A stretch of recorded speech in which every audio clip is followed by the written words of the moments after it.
J'habite à une centaine de kilomètres de Paris, dans un quartier populaire, simple de la ville d'Orléans. Et depuis bientôt 2 ans, je suis donc responsable à la Conférence des évêques de France dans le service Jeunes et Vocations, responsable de la pastorale des vocations en France. Et aussi de travail, puisque de formation, je suis médecin. Donc. Cette pandémie a vraiment été un enjeu important parce que toutes les dimensions de la personne sont touchées de manière individuelle et collective par ce qui s'est passé autour de ce virus. Et comme responsable de la pastorale des vocations, notre équipe a rapidement compris que dans notre vie hyperactive, la pandémie nous renvoyait vraiment à la question du sens.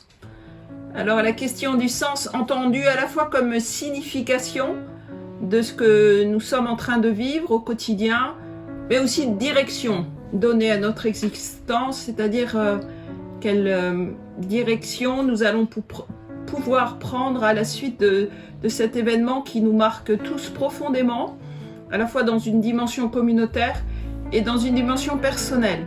Et donc tout ça n'est pas sans lien avec une pastorale des vocations, cette question profonde du sens qu'on peut donner à sa vie.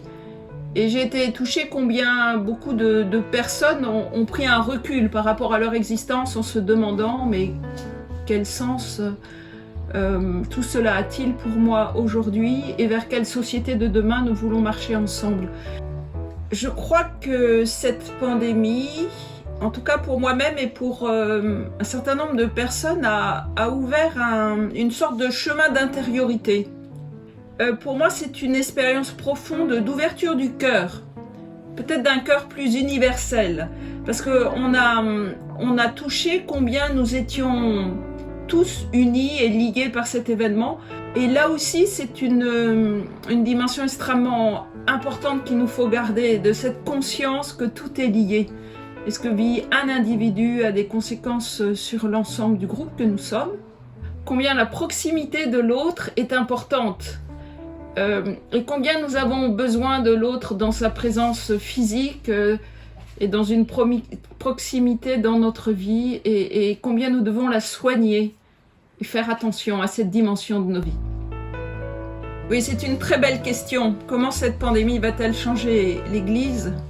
D'une Église qui est avec le peuple, et c'est ce que n'arrête pas de dire le pape François quand il dit qu'il faut sentir l'odeur du troupeau, être avec le troupeau et non pas surplomber, non pas être au-dessus, croire avoir toutes les vérités, une Église qui surplombe. Et je crois que la pandémie nous remet à cette place de service. On va vivre le jeudi saint, cette place de Jésus serviteur, Jésus qui est avec le peuple, qui l'écoute, qui accompagne et qui donne le meilleur de lui-même et qui donne sa vie.